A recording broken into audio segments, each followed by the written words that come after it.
Welcome to another edition of the GM Shuffle with Michael Lombardi, presented by DraftKings and VSiN. I'm your host, Femi Abebefe. As always, make sure to subscribe, rate, and review wherever you get your podcasts. Our producer, Elliot Bowman, back with us from the holiday weekend on the ones and twos as always. And Michael, we have a lot to get to, a lot of news and notes. I know that you have a take on who the starting quarterback will be for the Tennessee Titans tonight. You don't think it's going to be Malik Willis. We'll get into that coming up in the next segment when we preview Thursday Night Football between the Cowboys and the Titans. But first, Michael, we got to start with the news out here in Las Vegas. This was circulating early in the morning. I even texted you wondering, hey, what the heck is happening with the betting market here? The line was the Niners 6-point favorites. I see it tick up to 7. I'm like, all right, maybe the Niners, there's some sentiment there that people like them a lot. Then it goes to 7.5 and 8, and I'm like, okay, something's going on. Something's afoot. I texted you, and I simply said, is Derek Carr being benched on Sunday? You responded, yes. Your thoughts and reaction to the news that we saw yesterday with Carr now going to the bench. Jarrett Stidham will be the quarterback for the Silver and Black this weekend. Well, I mean, look, if you've watched the Raider games and have paid attention to them, and certainly a lot of people have, and how close they've been to winning games, and there's been 2 or 3 plays, usually in the fourth quarter on a final drive, that just doesn't happen. And I think the tipping point occurred last week in Pittsburgh, where there were a couple times they had a chance to make plays, and for whatever reason, Derek hasn't really responded to this offense. I mean, he's 30th, Femi, in the National Football League in completed passes in terms of outcome, right? I think there's an algorithm that they go by. Like, if the ball is thrown, the ball should be complete. The guy's open, the ball should be completed. Mm-hmm. He's 30th in that category. His completion percentage is significantly lower this year than it's been pretty much in a career. He's a 65% completion percentage guy. This year he's at 60%. I mean, and the other thing is when you go through and look at Devontae Adams last year with Aaron Rodgers, he was at 72% catch percentage. This year with Carr, he's at 55%. So if you watched all the Raider games, you saw time and time again that there were guys open, there were opportunities to make plays that Derek didn't really deliver. Now, Derek doesn't deserve all the blame, but after 142 career starts and a 63-79 record, at some point you either say we got to get better or this isn't going to work. And the decision that they basically entered this contract year, prove a contract. They said, okay, Derek, here's the deal. We want you to be our quarterback. We're not trying to look for another quarterback, so we're going to give you this year to learn the system, to kind of find out where we are, to see how you adapt to this new kind of way we're doing things. And then, and we'll have a contract so that if you do play to a high level, everything kicks in and you're compensated at that level. And he didn't, in the opinion of Josh McDaniels and the brass at Dave Ziegler there, he didn't do it. And if you watch the tape, it's hard to argue that he played well this year. Yeah, it's definitely hard to argue that. Like you mentioned, the Raiders losing so many close games, and this decision, like you mentioned, was a financial one. Carr, if he was unable to pass a physical in March to start the new league year, he had $40.4 million guaranteed. Now, that is probably what is the main driver of why they made this decision, because they wanted to protect him. They don't want him to get hurt in these final 2 weeks of the season. But it is a little bit surprising on the timing of it, Michael, I thought at least, because the Raiders are still technically alive for the playoffs. Now, they need quite a bit to happen to get to the postseason, one of which is winning out, but they need 5 other things to actually happen as long as they win out as well. Dolphins losing out, Jets losing to the Seahawks but beating the Dolphins, the New England Patriots beating the Dolphins but losing to the Bills, Pittsburgh losing one of their games, and also the Titans beating the Cowboys and losing to the Jacksonville Jaguars. So that's a lot of things that they would have to happen, and I'm sure they're assessing it saying, hey, chances of that happening is pretty much slim to none. But were you a little surprised that they'd made this decision before they were officially eliminated? Not really, because I think there's been a lot of frustration over the season. Now, look, I know my son's the offensive coordinator, and people are saying, well, you're going to defend your son. That's not the case here. Look, I think, to me, Carr, when they entered there, I had Carr as a red chip player in the top 10. But as we've often said on this podcast, if we see it, we have to say it. And you could sit there and watch tape on it. All these guys on Twitter that claim they watch tape, like your boy Dan Orlowski. Is that how you say his last name? Orlovsky. Orlovsky. Okay. He's an expert all of a sudden on quarterbacking play, right? He is, even though, and he wants to become a coach. Well, I would suggest he watches some of the tape, because he tweets out there that the Raiders had a 32nd ranked defense, and he's never been on a defense that has been 20th in the league on defense. Someone next year is going to get a top 12 player. Like, if you're watching the tape, if you're watching this tape, you can't really say that. You could say, I think the system doesn't fit, and maybe that's the case, right? Mm-hmm. If you're watching the tape and you see Darren Waller wide open on an in cut, and he throws the ball to Mike Tomlin on the outside, you got to wonder what's going on. When you watch the tape and you see Devontae Adams is the number one receiver in the route, and he throws the ball a pop fly down the middle so the Rams can interception, you got to wonder what's on the tape, right? Mm-hmm. You got Hunter Renfrow screaming down the middle of the field on the last play, and he throws it a little bit outside for the interception. Are you watching the tape? Like, this is the problem with sport. We have all these talking heads that don't watch the tape. I did a show the other day.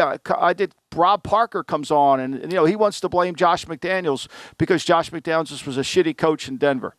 Okay, well, it's a long time from Denver. Like, don't you think people change? Don't you? I said, Rob, don't you think you've become a better reporter since you were at the Detroit Free Press, like, after 10 years? Like, okay, like, things change. And I'm not saying the Raiders coaching staff shouldn't have some of the blame. They should. They haven't coached well. They've made some mistakes. There's no denying that. But when you're paying somebody $40 million and you call a play where the inside receiver is getting the ball and you throw it to Mike Tomlin on the most critical play of the game, what are we doing here? Like, what are we doing? Like, if you watch the tape, if this guy watched the tape instead of putting shit out there that makes no sense at all, then he would come back and say, look, I don't agree with the decision. I think Carr's poorly coached. I think he's made mistakes. I get all that. He's entitled to that opinion. But don't go sitting there saying it's because the defense sucks why Carr isn't playing well. Like, that makes no sense at all. Like, how about Dan Marino? How about his defense? Yeah, Marino won a lot of games despite. How do you defend this? I mean, they all get on the world. They get on there and they start talking about it, and it's never. How many coaches have been there? I know he's had a bunch of coaches. I understand that, right? Mm-hmm. But look at his career record, Femi. I mean, you watch all the Raider games. Look at his career record.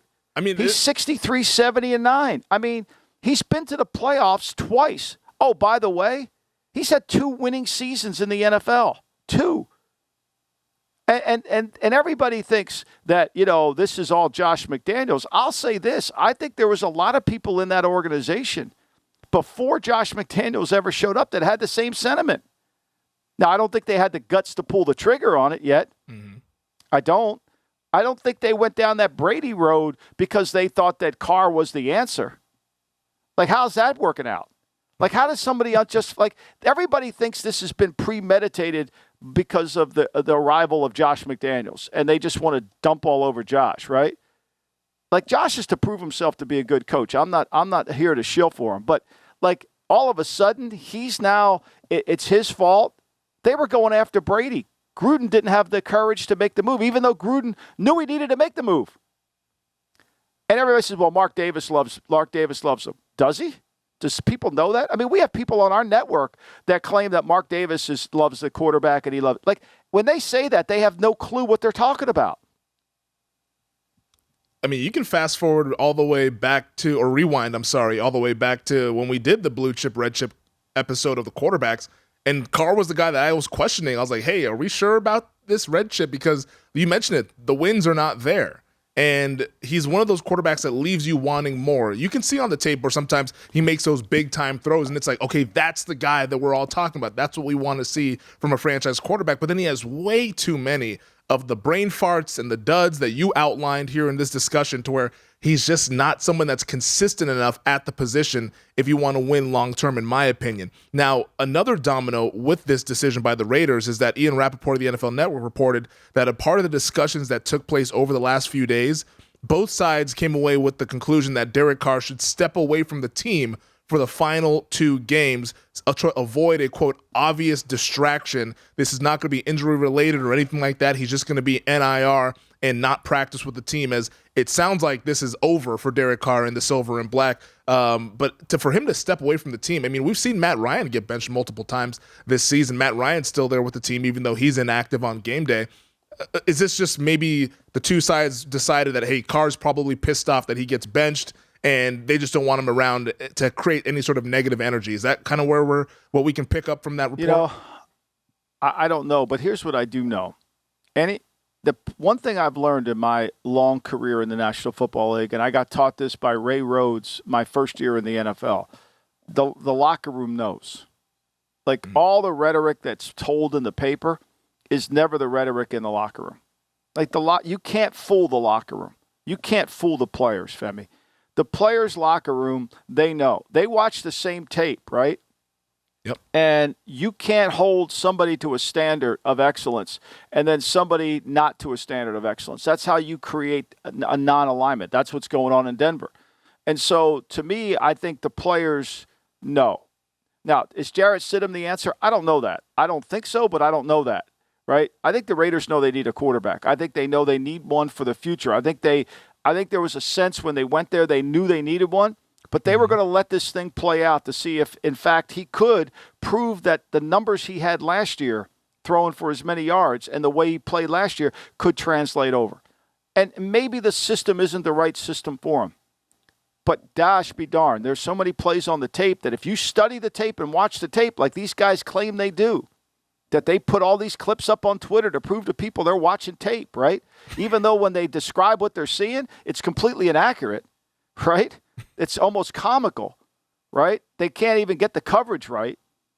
And so when they do that, they got to make sure of it. Like the players know. That's what makes this so interesting. So I think by him leaving, I don't think it's part of being around the team. They're not going to put him back in a game, right? Mm-hmm. They're not going to put him back in the game. And to humiliate him to be the third inactive quarterback, I don't think is fair to him either.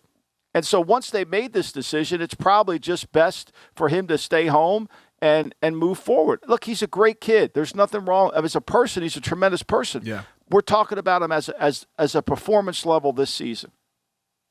And I speak from myself. I don't speak for anybody else but myself. Mm-hmm. And I think that's how you have to look at it. This is look, these decisions are not easy. They're not easy because you're going to get ridiculed in the paper. You're going to have all these talking heads tell you what an idiot you are, that they've never watched the tape, and you have. What's next for Carr? I mean, he's the third day of the league year. Do they think they could trade him? I mean, he has a no-trade clause in his contract. I mean, look, there's going to be quarterbacks that people are going to want him. They're going to see him. Now, here's the thing about Carr. There's a lot of coaches that have coached him. So, that network is going to – the back channel network of what's wrong with Carr. I mean, that's going to be like, hey, tell me what's the real deal with this guy. I think most people in the league know what the deal is with Carr. I think most people in the league do know what the deal is with Carr. And so he'll go to another team, and if I were him, I'd go to a team that had a really good offensive line that could protect him and kind of had a feature run game and try to manage it the best way you could. But at some point when the play breaks down, if you just put together a reel of all the times Carr has to leave the pocket or escape or try to make a play outside of the element of where the system is, it's not good. The second play within the play for Carr never has been very good. Going back to when Gruden was there, Gruden used to complain about it all the time. He doesn't make any plays off of a broken down play like Mahomes does. The out of structure stuff. Yeah, exactly. So I think it's going to take that, and whether he makes $40 million a year, it'll be interesting to see more. Not to what team's interested is what's the value of him.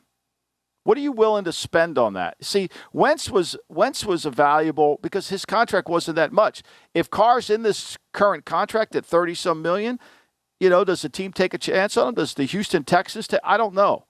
But I think it's going to be not as simple as you think. I'm sure people are already saying the Indianapolis Colts because they've kicked down the road of veteran quarterbacks in the past. Maybe the New York Jets, who have outperformed their expectations, are not going to have that great of a draft pick in terms of being able to draft one of these young quarterbacks that's going to be in this 2023 draft class. So there could be a number of teams that maybe kick the tires and try to find out what's under the hood there with Derek Carr. But you mentioned what's the deal. I think you outlined what the deal is some of the pocket stuff when things break down. teams and coaches know that his play drops off precipitously when you have that pressure around him. So yeah, and he's not comfortable. I mean, once he gets hit, look, the one thing I thought that Gruden did a really good job with, and, I'm hard on Gruden, right? I've been hard on Gruden, but I think, I'm hard on Gruden as a head coach. As a quarterback coach and a play caller, I think Gruden's good in that area. However, that being said, I thought what Gruden did a really good job. When Gruden went there, when Gruden first got there, Carr was averaging like under 7 yards per attempt. Mm-hmm. And why is that? Because a lot of people, including me, felt that when Carr was there, his eye level was down. Okay, so he took the check down immediately. Instead of holding the ball to that last split second, he didn't. When Gruden got there, he was much better in that area, right? Now, the first year Gruden was there was 17. He was at 6.8. The next year, Gruden got him up to 7.3. And then he got him almost to 8. Mm-hmm. And he was getting the ball down the field. And this year, he's back down to 7 again. You know what's fascinating about Carr? When I watch Carr play this year, I thought he was way better last year. Way better, okay? This year, his QBR rating is 56.2. Last year, his QBR rating is 52.4. How is that possible? Like, why would I ever go to the QBR ever again? Like, why would I ever look at that ever again? Like, you're telling me he's having a better year this year by QBR than he did last year? That's not even close. Last year, he threw for 4,800 yards. He averaged 7.7 yards per attempt. And people say, well, why was that? I think a lot of last year was there was no pressure on it. There was no expectation. I mean, go back to the Cincinnati game. When he spikes the ball on the first and 10, it doesn't have to. Yeah, and according to the QBR, his two best years were under Gruden in 2018 and 2019. It looks like here. So, 2018 he's 4-12. 2019, 2020 he's 8-8. 2019 he's 7-9. At some point, your record is got to be justified. I mean, he has a worse record than Archie Manning did when he played at the Saints. It's not good there. We'll see what happens with Derek Carr this offseason. We'll see where the Raiders go at the quarterback position this offseason as well. But let's stay in the AFC West here, Michael, because right after we taped the podcast and posted it and shared it out to the world, we thank all of our listeners and viewers for chiming in and listening and taking in the content. The Denver Broncos decided that, hey, this is a great time to go ahead and fire Nathaniel Hackett. So the Broncos fired Hackett on Monday morning, and now the interim head coach will be Jerry Rosburg, who is the special analyst to help out Nathaniel Hackett with the in-game decisions and all that stuff. But before we get into what was said at the press conference by the Denver ownership group and general manager George Paton, do you think that this was the time to fire Hackett? Like, was there no other option here for the Broncos, in your opinion? Yeah, I mean, look, they laid a complete egg. We talked about it on national television. They laid that egg. And once you lay an egg like that on national TV and the team played with no energy, no intensity, you felt like it had to happen. I thought it was after the Carolina game. I said on the pod, and that was, week 12 of the season? Yep. I thought they played with no energy. They were disconnected, and then the next week they went back to Baltimore and they played a closer game, but they still, but to me, the meltdown on defense last week, making Baker Mayfield look like the second coming of Dan Marino, not even throwing incomplete passes. I think it showed the organization that the team has tuned him out. And once the team has completely tuned you out and you're making a change, you're better off spending the next 2 weeks collecting data than you are trying to pretend that you're all in, And so, you put this guy, I thought they were smart. I thought the defensive coordinator was smart to not take the job because, there's no win in that. Let him interview for it. Let him run his defense. Let him do what he wants to do. I think he was smart not to. Now, remember, most of the staff is all controlled by one agent, Richmond Flowers, the former player. He's got all these coaches on the staff. So, it's a lot of maneuvering going on in there. And they fired two coaches too. They fired the special teams coach and the offensive line coach. Two of the most critical hires Hackett can make is the line coach and the special teams coach, and they fired both of them before the end of the year. it's been a disaster of a situation for the Broncos, hiring Nathaniel Hackett, and then you trade for Russell Wilson. You give all those picks to Seattle. Then you give the big extension to Russell Wilson, and he's played like a bottom 3 quarterback all season long. I mean, about as bad of an offseason and a regular season as you can have for one team. But you were really interested in what the CEO and the owner of the Denver Broncos had to say, Greg Penner. Here's what he said when he was asked about what type of coach he's looking for to replace Nathaniel Hackett. I've worked with a lot of great CEOs, and it starts with really strong leadership. I think that's going to be the most critical factor here in a head coach. Obviously, the X and O's are important, but we need a strong leader for this organization that's focused on winning. That starts with culture. It's instilling a sense of accountability, discipline, and we need an identity on offense. But at the starting point, it's got to be about culture and leadership, and those characteristics are what we'll be focused on the most. Michael, what do you think of that? I love it. I mean, it's the first time I've ever heard an owner even talk about it. He talked about alignment. He talked about accountability. He talked about leadership. He didn't talk about whose offense can we hire. He didn't talk about let's hire Nathaniel Hackett because he might be able to get us Aaron Rodgers. He didn't talk about subcontracting. He talked about hiring a leader. Now, to me, the challenge he has is who's he going to hire? How many of those guys fit that qualification? Mm-hmm. How many guys are true leaders? How many guys have been trained to become a true leader, a true CEO of a company? How many guys think on a global level, on a macro level, to rebuild this franchise? They also said that George Payton's not going to be running everything, that Payton's going to report to him, and the head coach is going to kind of be the CEO, which I think is really smart. But he's got to find the right guy. He's almost going to have to look in college because there's very few guys in the NFL that could meet that criteria that he just set forward because they're not used to running programs, right? Mm-hmm. Nobody's used to running a program. You could say, well, hire a guy who's been a former head coach. Well, he's not used to running that program. He's, the guys who got Pat Shurmur, he's been a head coach twice, but he's been really an offensive coordinator that they made a head coach. So that doesn't fit the bill. And it's going to be interesting how the agents get to Penner to kind of position their guy as a CEO, because all these guys that are going to come in for an interview are going to come in with their profile. They're going to say, well, here's what I'm going to run on offense, and here's the list of guys I'm going to hire to fill in the blanks on the staff. Mm-hmm. Whereas if the true CEO walks in and says, okay, here's my vision.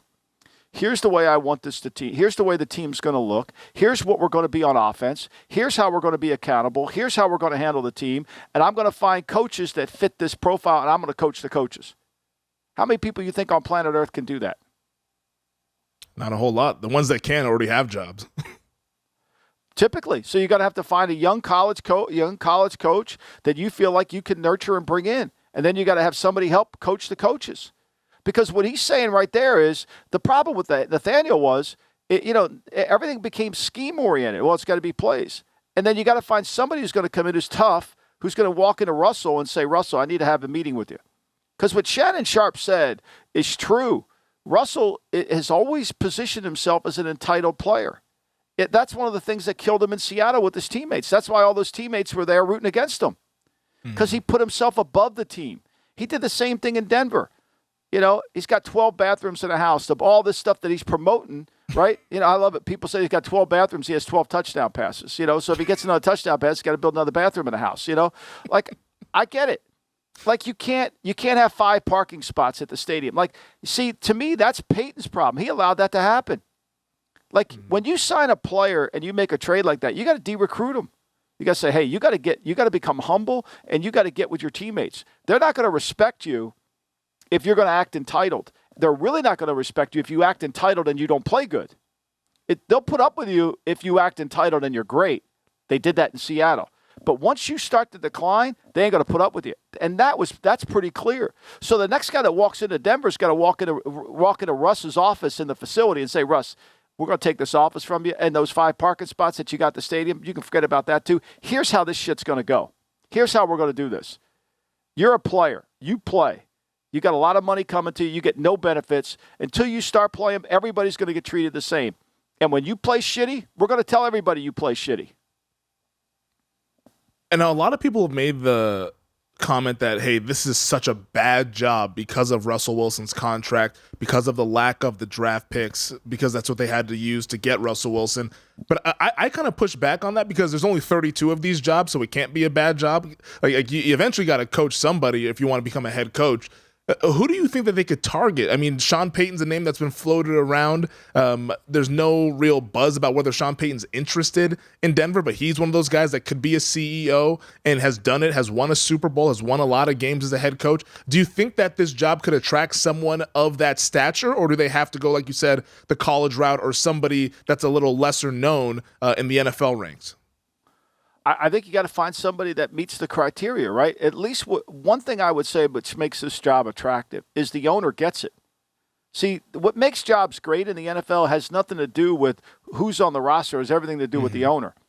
I think one of the reasons why, the owners make the difference. This guy, what he just declared is what he's looking for, will make a difference. Because if you come in and show him that you have command, you're holding people accountable, you run a disciplined program, he's not expecting you to win the Super Bowl in year one.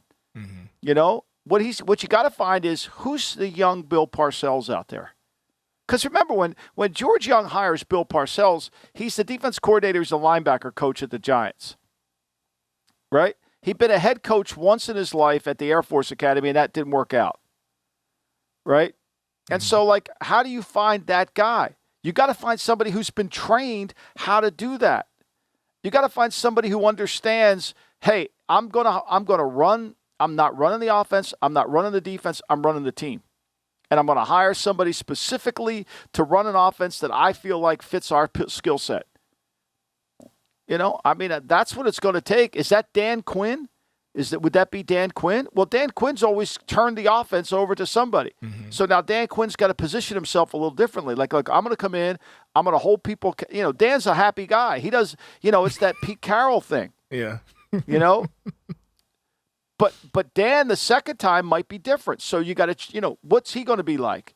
Is he going to hold him accountable? I mean, George Payton believed that he needed somebody to run it off. He's from that old this. What Penner's saying is completely the opposite of how people hire in the NFL. Yep. And so it's going to be for me, I know Don Martindale. I've had more than 1,000 conversations with Martindale. Is he's not Rex Ryan. He's Bill Parcells. That's who he is. He sees the game from a different level. And so for me, because he was around Al, he got that ingrained into his system to see the game from a bigger level. But the problem is we're losing all these people that saw the game from a bigger level. We've done nothing to train them. And so we end up with these, as I keep saying, we end up with subcontractors. We don't have it. We never end up with a chief figure out officer at the head coaching position. So, but I'm sure they're out there. You just got to dig. You got to figure it out. Is DeMeco Ryans that guy? Okay, I don't know. I know he could run a defense, but can he lead an organization? Right? I mean, that's the difference. You got to be able to figure out. It's like, can he lead the organization? And I just read a quote this morning. I was reading a book, and it was kind of the problem with the NFL is they try to pair innovation and ingenuity together, right? And so, how does that work? We keep looking for innovation. We keep looking for that one guy who runs an offense who's going to come in here and run an offense, instead of looking for the guy who is going to lead the team and is going to set the pillars of success within the framework of the team. This is who we are. If I go interview with Greg Penner, I would walk in and say, Greg, here's who we're going to be on offense. We're going to be physical. We're going to control the middle of the field. We're going to play in bad weather. We're going to run the football. We're going to make explosive plays down the field, whatever. And we're basically going to be this and go from there. I think it's perfect that you laid it out that way with some of these guys who are the scheme guys. It's almost like you're too close to the trees that you miss the whole forest type of thing. You don't see the 22,000-foot view, and that's what makes a really good head coach. And it's what we saw with Brian Daboll with the New York Giants. Everybody was raving about his play calling in Buffalo, and he says, you know what? I'm not calling the plays here because I'm the head coach. I'm going to bring in somebody to call the offense that I want run, and then we're going to also bring in a defensive coach, and we're going to try to go about it that way. And the Giants have had a lot of success in year one under Brian Daboll. All right, Michael, let's take our first break. On the other side, we'll get to Dan Quinn and that Dallas Cowboys defense as they take on the Tennessee Titans on Thursday Night Football. All right, Michael, let's get to Thursday Night Football. Not the prettiest game here on the card. Dallas Cowboys in Nashville, man. At our show sponsor, DraftKings, Michael, get this. The Cowboys 13-point favorites with a total of 40. Why? But we talked about it, though, at the top of the show. You said that you don't think that this is going to be Malik Willis that we see tonight in primetime. Who's going to start behind center for the Titans? It's got to be Joshua Dobbs. I said it on the show yesterday with Ben Wilson on the show yesterday. It's got to be Joshua Dobbs because he can't go into Jacksonville with Willis. Willis is terrible. Now, he may be terrible forever, or he just may be terrible as a rookie. I mean, the guy took an intentional grounding on a throwaway play. Think about that. On a free play. How do you do that? How do you do that? He took an intentional grounding on a throwaway, on an offside. He had a play. There's no chance he's going into Jacksonville in winner take all with Malik Willis. So this is a preseason game. I know it's going to piss Al Michaels off, but maybe they cater Toscanos into the booth. That would help, But this is bad. I mean, this is a preseason game tonight. That's why this line's going berserk towards Dallas, because Dallas may not treat it like that. Although I bet you we'll get some Cooper Rush tonight. I'll bet you. I mean, if I'm Dallas, I'm not playing Pollard. I think I could beat Tennessee's not playing half their guys anyway. It's a preseason game. They're gearing up for the next game, but they need to get Dobbs reps. They need to get him going. They need to get him some reps within the system, so that next week he can build off of what he does well, what he doesn't. It has to be Dobbs. It has to be. They're playing for next week. They definitely are playing for next week because the Titans, they cannot get the 7 seed in the AFC. It is AFC South champions or you miss the playoffs. And just to outline what Michael's talking about with all the guys who are out for Tennessee, here's a list of the notable players who will be missing this game. Ryan Tannehill, of course, dealing with the ankle injury. We don't expect him back the rest of the way this season. Jeffrey Simmons, probably the best player on the team. Amani Hooker, one of their safeties, Bud Dupree, Zach Cunningham, David Long Jr. is already on IR, and then doubtful, and we don't expect these guys to play either, Derrick Henry, Christian Fulton, the cornerback, and then Danico Autry, the linebacker. These are all their best players outside of maybe Treylon Burks, the first-round wide receiver that's the rookie. I don't know what the hell they're going to put on the field there in Tennessee, but maybe it's a chance to just get Josh Dobbs some reps here in this game. But, man, who knows what? I mean, we're going to see the players they played we're going to see the players they played in the preseason. I mean, we're going to see, my man from Saint Mike, what the hell is that? Sacred Heart, Julius Chestnut, who had a hell of a preseason for him. He got cut. They brought him back. We'll see Haskins. I mean, they'll play their offensive line because their offensive line isn't good enough anyway. They got to play them, right? They're also Those hurt. guys got to get as many reps as they can get, right? They can't play Henry. There's no way you could play Henry and risk him. You got to get him healthy to go. Give him 10 days off. I mean, the secondary is a disaster. I wouldn't play Byard. I wouldn't play him either. I'd save him. I mean, I would just put it, what's the deal? Put Josh Thompson in there or put Andrew Adams. I don't care who you put in there. We're playing for next week. We can't function. There's no chance. It doesn't even matter if we win this game. I know it's going to make Al upset, and it's going to be but that's the reality of the NFL. Maybe they'll cater some Hattie B's hot chicken or something out there in Nashville. They'll get something nice for him. Al's going to want Toscanos. It's funny. I told a buddy of mine to go to Toscanos out in L.A., and he went there, and Al was there. He's like, he didn't believe me that Al was going to be there. Al's there. That's his hangout spot? I mean, it's right there. Yeah, it's always there. It's his spot. For the Cowboys, Leighton Vander Esch is out once again with the neck injury. You mentioned Tony Pollard. He didn't practice at all this week. He did make the trip to Nashville, but my guess is that he's not going to play. It'd be stupid for the Cowboys to play him. Micah Parsons is also questionable, dealing with a hand injury. He was limited on Tuesday and Wednesday at practice, but you'd think that he's probably going to be on a pitch count because this game for Dallas, it's meaningful in the sense that, okay, they're still alive for the division, but they need a Philadelphia Eagles absolute collapse the final 2 weeks of the season. So I'm sure Dallas will be a little bit cautious on their end as well as they try to gear up for the playoffs. They should be. I mean, look, they know they're going to play the South winner, and that's probably because at Tampa, is it Carolina, is it New Orleans? I mean, we're going to find out. If Carolina wins this week, it could be them. They still have to beat New Orleans. But if Tampa wins, they know they're playing Tampa. So, that they got to just get ready for that. They lost to Tampa 19-3 in the opener. Dak got hurt in that game. Remember that? That's a long time. That's long ago and far away, that game. It seems like years ago, right? We thought the Cowboys were screwed after that game. that was a while ago. Thankfully, they turned things around. What do you think of the final scores in this game? You think this is like, 24-3 or something like that? Like, what's the final score? Well, I think that Dallas probably takes guys out too. I think this is a true preseason game. So I think the under is going to be in play. Yeah. I think it could be 20-7 or 23-10. Yeah. I mean, I don't know if that's a lot of points to give up. Because I don't see Dallas's motivation. Now, if Dallas gets up, if they come out there and get up 20, they score. Because Dallas's strength with Prescott and the receivers against this team with no rush and no corners is not a good they can get off to a 14-point lead. I bet the first quarter, whatever that line is, too. Mm-hmm. Yeah, maybe that's a way to go about this with the Cowboys. They're laying a field goal in the first quarter right now. Oh, so. I'm all over that.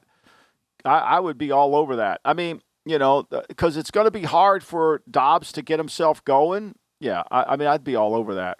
Yeah, it's a preseason game.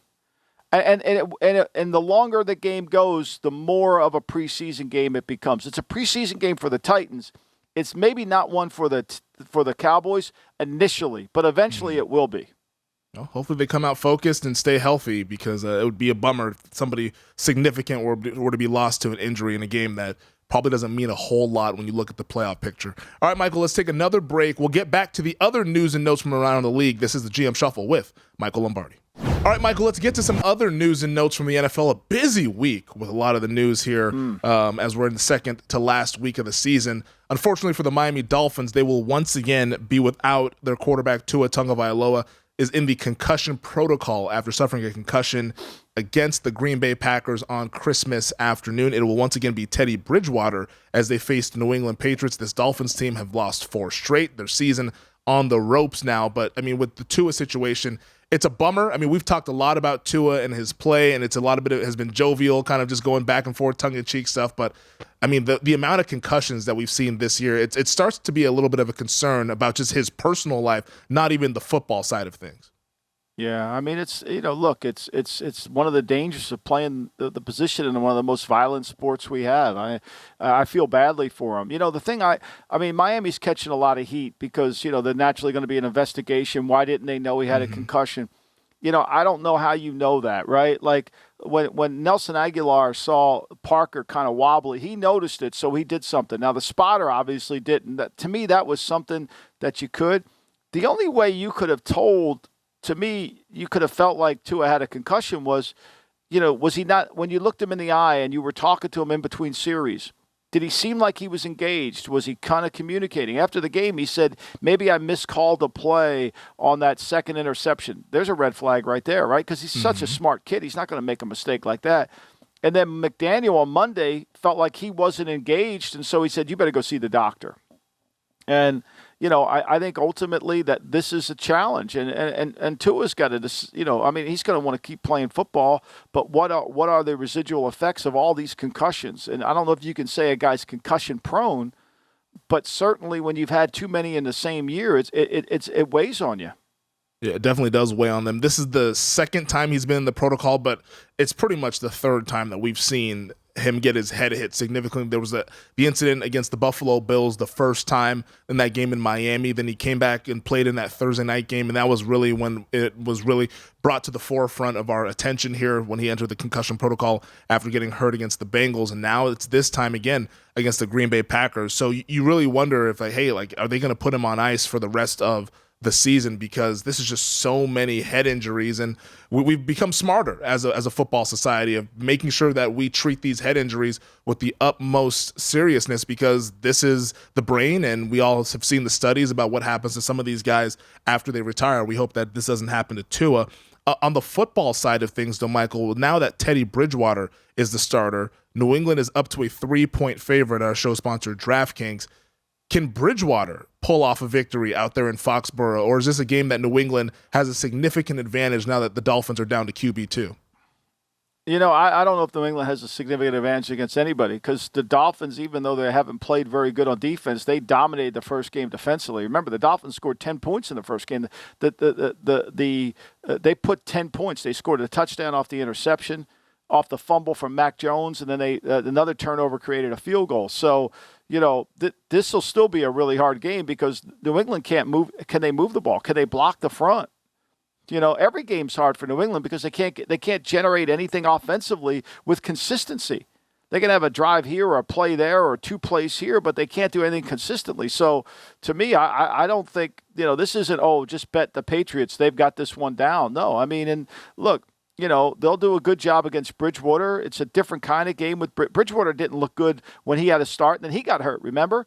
I'm surprised they went to Bridgewater. I thought they'd go to Thompson because I know they really like him, but maybe they feel like Bridgewater gives them more experience. But, they can still run the ball. I mean, I think McDaniels hasn't played complimentary football this year because he should be running the ball to take his defense off the field. So I don't think this is a complete just bet New England game. Yeah, it's going to be a tough game. It's a game that both of these teams need to stay in it for the AFC wildcard race. I believe the Dolphins, as long as they win one of these last 2, they should be into the playoffs, but it's definitely one that they need just to try to get some sort of positive momentum after a 4-game losing streak. The other news that we saw in the quarterback carousel is that Carson Wentz, Michael, remember him? Carson Wentz is going to be starting for the Washington Commanders. Commanders are benching Taylor Heineke after they pulled him late in the game last Saturday, I should say, against the San Francisco 49ers. So it'll be Wentz against the Cleveland Browns as the Commanders are 2.5-point favorites, total of 40.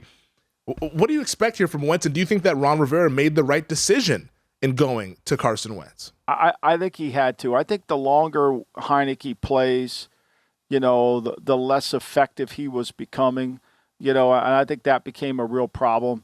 I mean, he started 9 games. They're 5-3-1 in those 9 games. He threw 12 touchdown passes, 6 interceptions, and so, and he was starting to wear down a little bit. He'd taken a lot of hits. This offensive line isn't good. They need to be able to stretch the field a little bit more. Now, that was the problem with Wentz. I mean, Wentz wasn't throwing it down the field. He averaged 6.5 yards per attempt. And so he wasn't really generating, and he was taking way too many sacks. I mean, and just in the his sack percentage was 8.5 compared to Heineke's, which is 6.8. Still not good enough, right?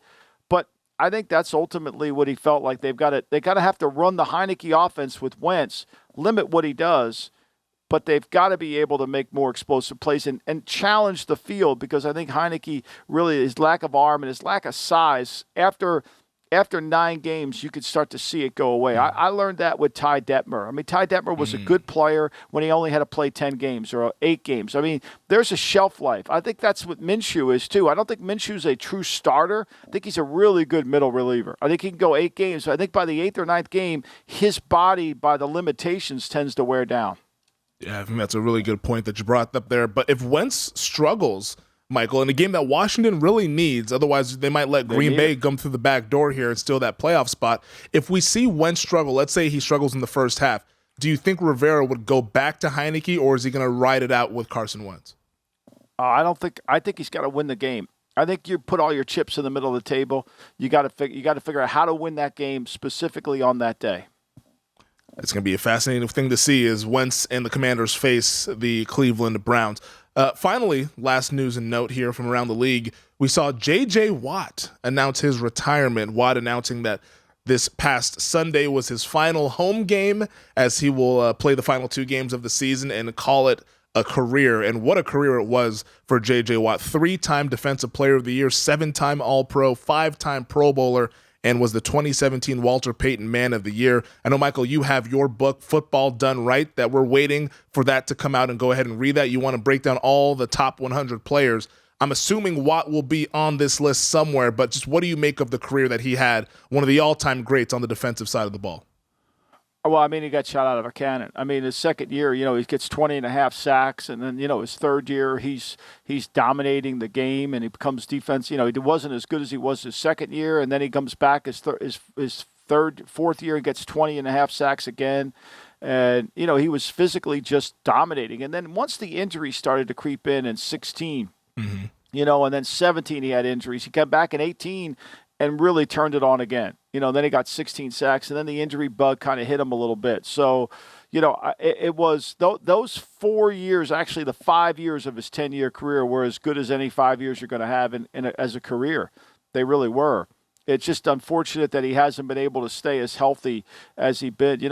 Last year he only played in 7 games. This year he's been as healthy as he could be, and I'm glad he's kind of going away at age 33 where he still has all his health and he doesn't end the year off on the injury list. So, completely dominating player, impressive, could play inside, outside. Not one guy could block him, and it was just, to me, the way he took the league by storm was really impressive.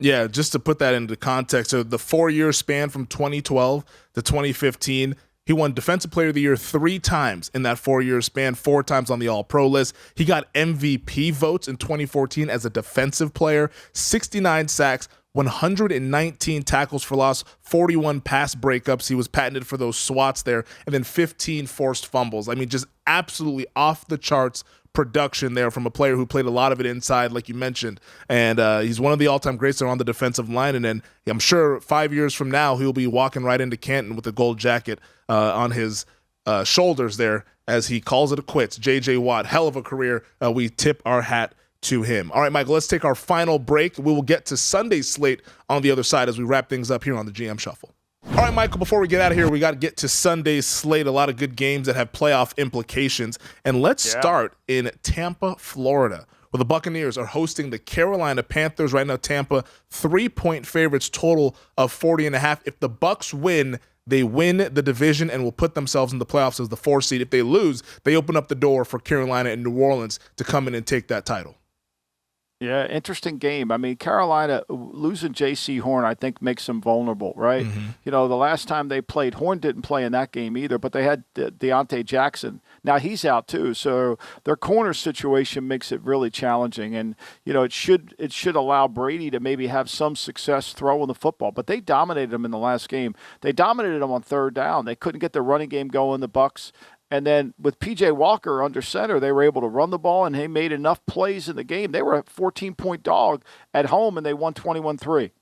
So a hell of a win for Steve Wilks. I think Steve Wilks has done a great job of getting their identity on offense. They kicked the shit out. I watched that tape again this morning of them just, literally. At what point I was wondering when the Lions were going to stop in their nickel and go to their base defenses. They were just getting the ball run down their throats, So, look, I think it'll be a hell of a game. But I don't think neither team could beat Dallas if they got to go when they play Dallas, if they make the playoffs. But I think it's a great, great situation that Carolina in Week 17, after firing Matt Rule, are playing for something.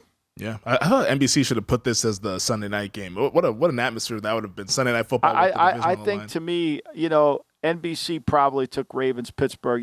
When you can get that Pittsburgh audience dumped into your lap on a Sunday night, you're not turning that down. And the game has meaning because Pittsburgh needs to win. Baltimore's trying to, Cincinnati plays Monday. I think it's really about that audience. Yeah, Steelers are one of the 5 favorite franchises, definitely for the league. So they want that big fan base to get those primetime ratings up. Let's talk about this Raiders game, though, Michael. We discussed the Raiders situation with Carr. It's going to be Jarrett Stidham. The Raiders, 9.5-point underdogs at our show sponsor DraftKings, total 41.5. Can they stay close with the Niners on Sunday? Yeah, I think it's going to be. It depends on where the Niners are with this. Are they going to play all their guys? Would you play Nick Bosa this week? You pretty much got the 3 seed. You're the 3 seed. I don't think it's the worst seed to have. You're going to, being 3. You're playing either the Giants or you're playing. Maybe Washington or Seattle or one of those teams. Maybe Seattle. If I'm San Francisco, once I get a lead, I think I would be more inclined to not play McCaffrey. Why would I play Bosa? Why would I play Armstead? I need those guys to win the title.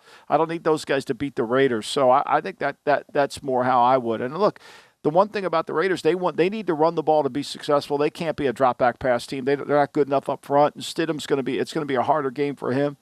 It's a challenge. I was shocked the line was only 6 before the news broke on Stidham.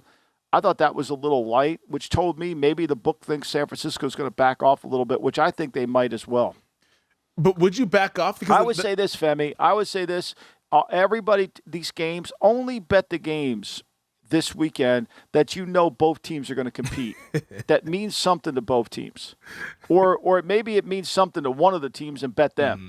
But don't go into a game like I don't know how you predict Arizona, Atlanta. I know Atlanta will play hard because their coach is coming back. I don't know that one.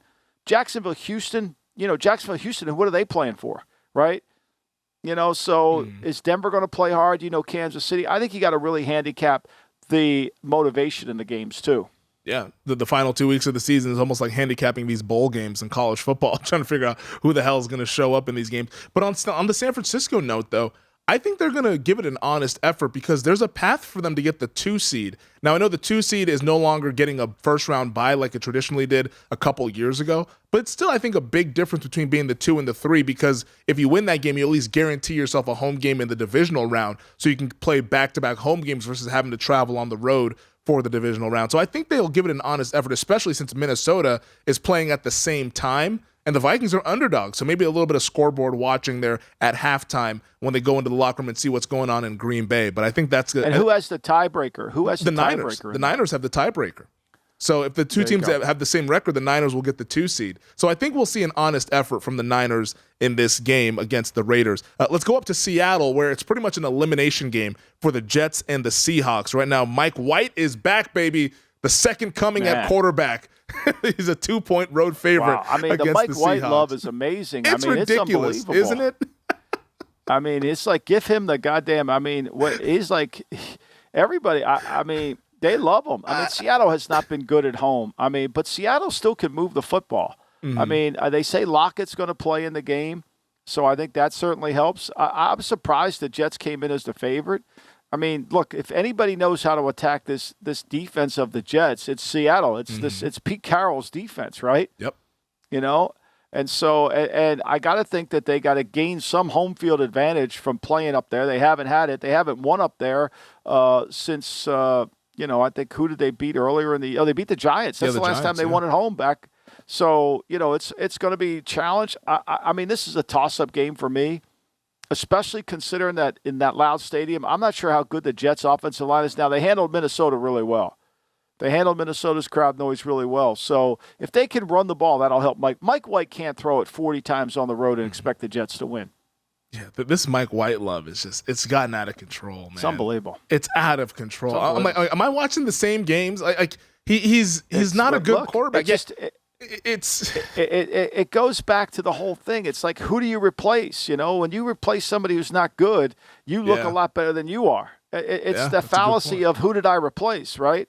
Yeah. If you're a 290 hitter and you replaced a guy who batted 190, you look like a goddamn all-star.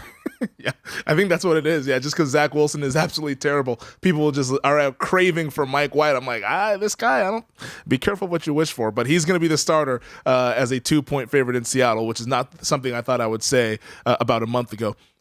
Green Bay hosting Minnesota, Michael. This is a really interesting game. The Packers playing for their playoff lives. Vikings have already clinched the division. They're playing for seeding at this point.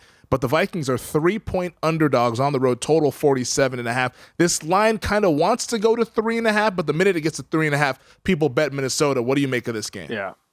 I mean, I think it stays down there at the I don't think it's going to – I think it ends up at 3. I really do. Same. And I to me, this is – I don't trust Green Bay's defense at all.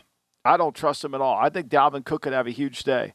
I don't trust him at all. So – I mean, I like Green Bay. I would, if I lean, I'm taking Green Bay in the game because they have so much to play for. The weather, I don't think that one thing about the East Coast this week, it's warm. The weather's not going to be a factor in any of these games. I mean, it's going to be 33 degrees there with really very little wind. So I think the over might be in play for both teams, but I would favor Green Bay. I think Rodgers can make some play. I mean, if you can't throw the ball against Minnesota, who are you going to throw the ball against? That's a good question. Are you breaking out the shorts this weekend when you walk on the beach, Michael? No. But we have up on the boardwalk. They have the New Year's Eve. You can walk up on the boardwalk usually, and it's freezing. But I might do that. But why would I leave the house when there's all these football games on? I'm not going anywhere. Where the hell am I going? Same here. I'm like, Elliot, our producer, was asking me, he said, "Oh, you doing anything for New Year's Eve?" I was like, sitting my ass at home is what I'm doing, man. I got the college football playoff on Saturday, then all the NFL games on Sunday. And speaking of Sunday Night Football, we talked about it, Steelers and the Ravens. Baltimore 2.5-point favorites, total at 35. This line keeps coming down in favor of Pittsburgh with the indication that I believe it's once again going to be Tyler Huntley behind center for the Ravens. Oh, it's going to be Huntley. I don't see how it's going to be Lamar. It's going to be Huntley. And, look, the last time they played, Pittsburgh should have won the game. Mm-hmm. Pittsburgh was the better team. Now, Trubisky was really good in the game except for 3 passes, and those 3 passes cost him. But they moved the ball they moved the ball really well. I think Pittsburgh's playing better than them right now. I really do. Yeah. And I'm going to think this line's going to keep going. And I think it could close. If you like Pittsburgh, get them early. I think Pittsburgh's a better team. They're playing better. And they stopped the run the next week against Carolina, and they just, they handled that. If they stop Baltimore's run, I think they'll win the game. Yeah, I think the Steelers win the game as well. They're plus 125 on the money line. Yeah, I mean, I thought we had Scott Novak on our national TV game, but we don't. Yeah, okay, thank you. No, we don't. I think they got Scott Novak. I think he is. I saw where he was. I was paying attention. Is he tonight? Hopefully he's not tonight. No, he's not tonight. I always check to make sure he's not going to ruin my night. Scott Novak he's going to be in Houston for your watching pleasure. Oh, okay. Jacksonville, right. Houston. Yeah, that's Good luck fine. with that one. Yeah, whatever. Yeah, Consider that before you make your play. Yeah, I'm not betting that game. I'm not going to watch that game, or maybe I'll watch it and just in little snippets here and there. But yeah, no, as long as he's not on one of the important games, I think we're all good. But that does it for this week's edition of the podcast. Can't wait for Monday's edition, Michael. We're going to break down possibly the game of the year between the Bills and the Bengals. That could decide who ends up getting the number 1 seed out there in the AFC. But, Michael? You betting it? Are you betting that game? I don't have a bet on it. I'm going to try to find it, but I think the line is pretty accurate. We know how good these teams are, and it's typically in games when we know how good the teams are, the line's going to be fair. So with Buffalo being a 1-point favorite, nothing for me right now. Maybe something on the total if the weather's not too bad. But I'm not betting the side on that game. I think Buffalo. What are you all in? What are you all in on this week's games? I took 3.5 with Minnesota. Let me see what else I have here. I laid 2.5 with New England because I don't see Teddy Bridgewater winning that game. And then I actually took the 7 with New Orleans against Philly. I took the 7. It's down to 5.5 now. I would only take 7 in that game. So if anybody's listening and wants to come ahead and tail, I wouldn't take 5.5. I think 7 was the number that you wanted to get. I think New Orleans' defense is it's feisty, and then sounds like they're going to get Olave back this week. Maybe Marshawn Lattimore at corner. He finally returns after being questionable for about 6 weeks. So maybe New Orleans has one last stand in them, and they can give Philly a game coming off of that wild game in Dallas. So those are my plays for this week. But Michael, this is the final episode of the pod for the year 2022, buddy. It's been a hell of a year, man. And then we'll get off the New Year's resolutions and all that stuff, but a hell of a year for us here on the podcast. We appreciate everybody. Thank you for listening. We appreciate it, and we'll have a good year next year. Thank you. Yes, we'll have a great year in 2023. So thank you guys. Happy New Year. Hopefully it's a happy and healthy New Year as you end 2022. But thank you again to our producer, Elliot Bowman, on the ones and twos. As always, thank you to DraftKings. Thank you to VSiN. Thank you to all of the listeners and the viewers. Make sure to subscribe, rate, and review. We will talk to you guys in 2023. So happy New Year, and we'll see you on Monday. Thanks for watching the GM Shuffle with Michael Lombardi. And for more videos like this, make sure to subscribe to VSiN Live and the GM Shuffle podcast with Michael Lombardi, presented by DraftKings and VSiN, wherever you get your podcasts.